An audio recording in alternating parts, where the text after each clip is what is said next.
All right, just like with your apertures, your shutter speed provides options for expanding your creativity. It's time to switch from aperture priority to shutter priority. And to switch to shutter priority mode, you're going to change your camera settings to S. You now have full creative control over the shutter speed, and your camera will decide on the aperture to achieve the proper exposure. But what are your creative options when it comes to your shutter speed? Well, you're going to find out in this tutorial. When it comes to being creative with the shutter speed, you have two choices. This includes either freezing the action, which I did when I captured this image of these newlyweds jumping, or blurring the action, which I did for this waterfall image. Either option is achieved by the speed chosen for your shutter. In other words, it depends on how long the shutter stays open, although there are some other factors that will determine how much motion blur is created. For example, the speed of your subject will affect the amount of blur, and so does the distance of your subject from your camera. You'll discover why that is in the next tutorial. First, I'm going to demonstrate how to freeze and blur the action with my wife's handy dandy fan.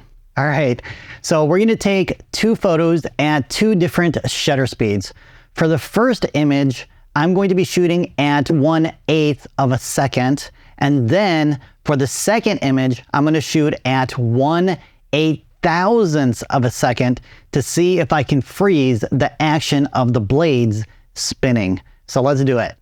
All right, I'm going to go ahead and turn the fan on, and it has 3 settings, and I'm going to place it on the lowest setting for these images. So I'm going to go ahead and turn that on. All right, let's give it a try at 1/8 of a second. All right, so hand holding at this shutter speed isn't working, and you'll find out why in the next tutorial. So I'm going to grab my tripod here and start over. All right, let's try this again. And let's take a look at the image. All right, as you can see, my camera sees the blades the same way you and I do. We can't see those blades individually because they're blurred out due to the slow shutter speed and the speed of the blades. So now I'm going to change the shutter speed to 1/8000th of a second to see if we can freeze those blades so we can see them individually again. All right, let's change the shutter speed here. And let's retake the photo. All right, let's take a look at this image now. Okay, so this time the camera froze the action and we can see the individual blades. So anytime you want to freeze the action, use a fast shutter speed. The only problem is, how do you know which shutter speed to use and when? That and more will be answered in the next tutorial.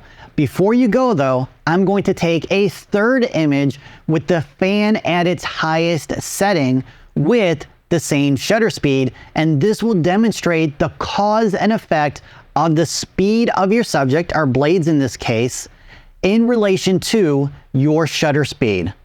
So let's go ahead and adjust the fan here. So I'm going to set it to 3. It's currently on 1. And you could probably hear that now. It's a lot louder than it was before. So let's go ahead and retake the image. To see the result of this image and to continue elevating your photography skills, click and watch episode 6 right here, where we will take a deep dive into shutter speeds.